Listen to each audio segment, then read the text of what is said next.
Hello and welcome. इस video में हम डिस्कस करने जा रहे हैं दो तीन पॉइंट्स के बारे में हम डिस्कस करने जा रहे हैं। सबसे इंपॉर्टेंट पहले हम डिस्कस करेंगे regarding junior assistant court case के बारे में हम डिस्कस करेंगे क्योंकि ये यहाँ पे इंपॉर्टेंट बनता है। सेकंडली इस वीडियो में हम डिस्कस करेंगे रिगार्डिंग ओएमआर के टाइपिंग टेस्ट होगा। थर्डली हम डिस्कस करेंगे रिगार्डिंग इसकी जो है वीडियो कॉन्फ्रेंसेज क्या आज हुई है, कितने मेंबर्स उसमें बैठे हैं, उस सब के बारे में हम डिस्कस करेंगे। और फोर्थ पॉइंट हम डिस्कस करेंगे रिगार्डिंग जो रिसेंटली एक आपने पोस्ट देखा वायरल हो रहा है कि जेकेएसएसबी ने क्या कुछ किया है कि हम पहले एग्जाम को कंडक्ट करेंगे, कैसे कुछ करेंगे, वो सारा हम यहां पे इस वीडियो में डिस्कस करेंगे। मोस्ट इंपॉर्टेंटली अगर आपको याद होगा कि इस नोटिफिकेशन के बारे में याद होगा कि ये जो नोटिफिकेशन थी ये नोटिफिकेशन नंबर 8 थी जिसमें लिस्ट 361 पोस्ट थे, जूनियर असिस्टेंट के पोस्ट थे।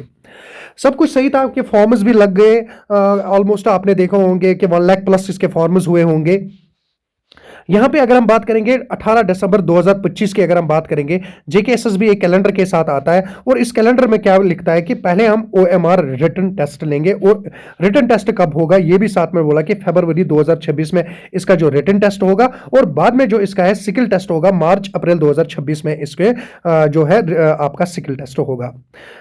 अब ये जो चीज यहां पे इन्होंने दी, सबसे पहले अगर हम बताएंगे जितने भी जूनियर असिस्टेंट इससे पहले रिक्रूटमेंट्स हुए 2020 से लेके अगर आप 2025 तक बहुत सारे जूनियर असिस्टेंट रिक्रूटमेंट्स हुए। यूजुअली क्या होता था, सबसे पहले सिकिल टेस्ट होता था। जो भी बच्चे सिकिल टेस्ट को क्वालिफाई करते थे वो बच्चे फिर ओएमआर में बैठते थे, ओएमआर को वो क्लियर करके फिर उनकी बाकी जो भी सिलेक्शन प्रोसेस होती थी वो कंटिन्यू होती थी। मगर इस बार अगर आप देखोगे इस बार उल्टा हुआ। इस बार क्या लिखा है कि पहले हम जो है रिटन टेस्ट फेब में करेंगे और बाकी जो सिकिल टेस्ट है वो हम मार्च अप्रैल के अराउंड करेंगे। इसको लेके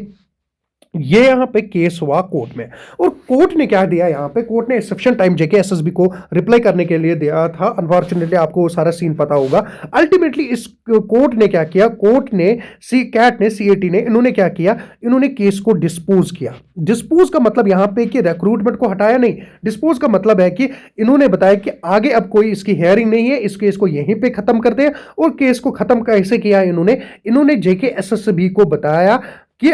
आप जो है आप फाइनल डिसीजन लो कि आपको क्या करना, आपको पहले रिटन टेस्ट लेना है या आपको सिकिल टेस्ट लेने हैं। और साथ में इन्होंने रेफरेंस दी एपेक्स कोर्ट के, अगर आपको पता होगा जयप्रकाश वर्सेस जयपुर में, जयपुर हाई कोर्ट, उसमें क्या लिखा है, उसमें ये नहीं लिखा है कि पहले आप सिकिल टेस्ट लो बाद में आप क्या करो, बाद में आप ओएमआर टेस्ट लो। उसमें ऐसा नहीं लिखा है। उसमें सिंपल इतना ही बोला है कि जब भी एक एडवर्टीजमेंट आया करेगी, जो एडवर्टीजमेंट कंडीशंस है, चाहे वो एलिजिबिलिटी को लेके है चाहे वो किसी भी पॉइंट्स को लेके है, वो सेम रहेगी as it is till the end of the क्या है आपका एडवर्टीजमेंट खत्म हो गया। और उसका कहना था कि मिड में आप कुछ चेंज नहीं कर सकते हो, आपका जो मन हुआ तो आप वो कर सकते हो। इसमें ऐसा लिखा हुआ है कि आप बिल्कुल भी रिक्रूटमेंट रूल्स को चेंज नहीं कर सकते हो मिड में। मिड का मतलब क्या होता है कि नोटिफिकेशन निकलने के बाद आपने रूल्स को चेंज नहीं कर सकते हो। तो अब क्लियरली यहां पे हमें क्या पता चल रहा, क्लियरली कैट ने जो इनको ऑर्डर दिया हुआ है, कोर्ट ने इनको ऑर्डर दिया हुआ है कि आप स्ट्रिक्टली फॉलो करो किसको, अपनी नोटिफिकेशन को आप स्ट्रिक्टली फॉलो करो। अब नोटिफिकेशन में क्या दिक्कत है,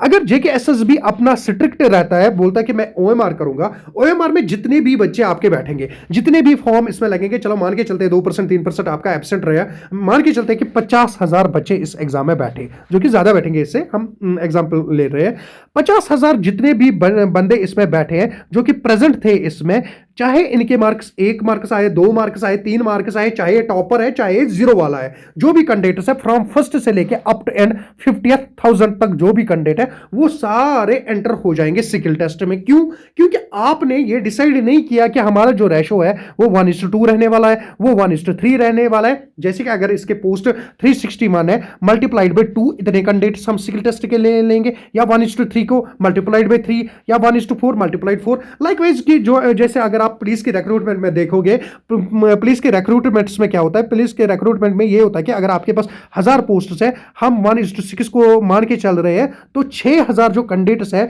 वो फिजिकल टेस्ट में क्या होते थे, फिजिकल टेस्ट में अपियर करते थे। बट यहां पे क्या है, यहां पे आपने रेशो नहीं दिया है। जब आपने रेशो नहीं दिया है, इसका मतलब है कि जितने भी एग्जाम दे देंगे इसमें, चाहे वो टॉपर से लेके दैट इज सीरियल नंबर 1 से लेके 50,000 तक है, वो सारे स्किल टेस्ट के लिए एलिजिबल है, क्योंकि आपने डिसाइड नहीं किया है कि कितने कैंडिडेट्स इसमें जो है स्किल टेस्ट के लिए एलिजिबल है। क्या हम 1000 कैंडिडेट्स उठाएंगे, क्या हम 500 कैंडिडेट्स उठाएं, क्या हम 2000 कैंडिडेट्स उठाएं, यहां पे जो है नोटिफिकेशन चुपचाप बैठी है।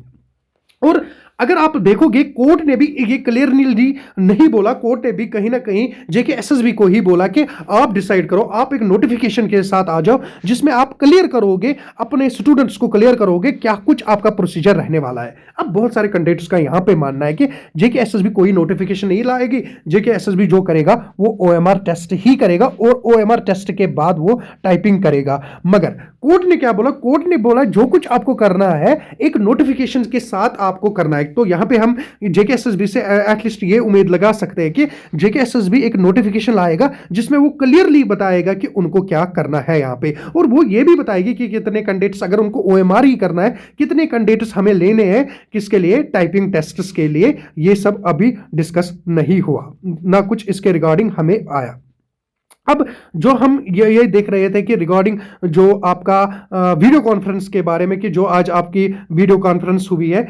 हम आपको बताएंगे जब तक एक ऑफिशियल नोटिफिकेशन नहीं आएगी तब तक आप कुछ भी क्या है एक्सपेक्ट नहीं कर सकते हो कि क्या कुछ सही है, क्योंकि जेके एसएसबी को क्लियर कट कोर्ट ने बोला है कि आप एक नोटिफिकेशन लेके आओ। नोटिफिकेशन किस रिगार्डिंग, नोटिफिकेशन इस रिगार्डिंग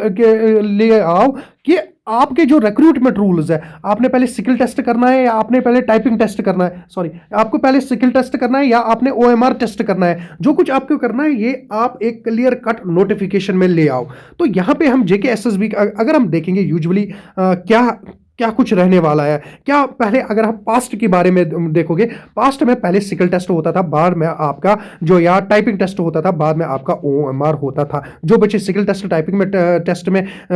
जो क्लियर कर लेते वही ओएमआर में बैठ जाते थे। अगर अब जेके एसएसबी को रिवर्स भी करना है ना, जेके एसएसबी को एक नोटिफिकेशन लानी है जिसमें वो क्लियर कट बोले कि ओएमआर में कितने बच्चे हमें स्किल में अब वापस लेने, क्योंकि अगर उनको ओएमआर पहले करना है कि स्किल में कितने लेने हैं, इसी के रिगार्डिंग केस था और इसी के रिगार्डिंग सिंपल कोर्ट ने बोला कि आप डिसीजन उठाओ। बाकी कुछ जो भी आप बता रहे हैं ना कि आपने पहले स्किल करना है, नहीं इनको पहले ओएमआर करना, वो सब कहीं पे भी डिसाइड अभी नहीं, ना वो कोर्ट ने डिसाइड किया है, ना अभी हम ना अभी जेके एसएसबी ने इसके लिए एक ऑफिशियल नोटिफिकेशन लाई है। तो यहां पे सबसे, अगर हम अब जो बच्चे सिलेक्ट हैं, यहां पे हम क्या अब ले सकते हैं, फाइनल क्या हम ले सकते हैं, जो बच्चे ऑलरेडी प्रिपेयर कर रहे हैं, जब से नोटिफिकेशन आई है इसकी, या पिछले 2-3 साल से जो इसके प्रिपेयर कर रहे हैं, जो पहले ड्रॉप आउट थे, 2 पॉइंट से ड्रॉप आउट है, 3 पॉइंट से ड्रॉप है, जिनके ऑलरेडी टाइपिंग स्पीड 35 प्लस है, कुछ बच्चों में कोई मैंने 40 भी देखी, कुछ बच्चों के 45 भी। मेरा एक फ्रेंड था, उसकी जो टाइपिंग टेस्ट थी वो उसकी 65 स्पीड 65 वर्ड्स पर मिनट विद एक्यूरेसी 95 कर रहा था। वो इससे भी ज्यादा होंगे, मुझे क्लियर पता है, क्योंकि आप फिर कमेंट्स में लिख देते हो मेरे 75 है, मेरी 80 है। जो बच्चों इनका चाहे पहले टाइपिंग टेस्ट हो, इनके चाहे एमसीक्यू बेस्ड एग्जाम पहले हो जाए, इन पे फर्क नहीं पड़ती है, क्योंकि ये जो बच्चे हैं ना ये दोनों के लिए रेडी होते हैं, चाहे इनको ओएमआर पहले हो, चाहे इनको स्किल टेस्ट पहले लो, ये दोनों के लिए रेडी होते हैं यहाँ पे। अब मसला है कि जिसकी टाइपिंग अच्छी नहीं है, मान के चलते अगर उसका ओएमआर हो भी जाता है, बहुत अच्छे मार्क्स से उसका ओएमआर हो जाता है, वो टॉप 50s में है, टॉप 10 में है, पर उसका जो टाइपिंग टेस्ट है वो ठीक नहीं है, उसके यहाँ पे उसका क्या मकसद है ओएमआर का, क्योंकि जब तक आप टाइपिंग टेस्ट क्लियर नहीं करोगे ना, जब तक आप टाइपिंग टेस्ट क्लियर नहीं करोगे तब तक आपकी सिलेक्शन नहीं होगी, क्योंकि जितना ओएमआर इंपॉर्टेंट है उतनी से एट द सेम टाइम आपका टाइपिंग भी इंपॉर्टेंट है, दोनों इंपॉर्टेंट है। और जो बच्चे इसके लिए प्रिपेयर कर रहे हैं, बस सबसे इंपॉर्टेंट पॉइंट यही है कि इसका जो एग्जाम है वो कंडक्ट होने वाला है, वो इंपॉर्टेंट है। इसका जो ही एग्जाम होगा, बाद में पहले ओएमआर करे टाइपिंग करे, इससे कोई फर्क नहीं पड़ती है। बस इसमें आप अब ये वीडियो ज्यादा मत देखो, पहले टाइपिंग होगी पहले ओएमआर होगा, आप अपनी प्रिपरेशन को कंटिन्यू रखो और टाइपिंग की भी प्रिपरेशन रखो जो इसमें जाना चाहता है, और बाकी अदर एग्जाम्स है वहां पे भी फॉर्म लगाओ, कहीं ना कहीं आपकी जो है सिलेक्शन कंफर्म हो जाएगी। Thank you, bye.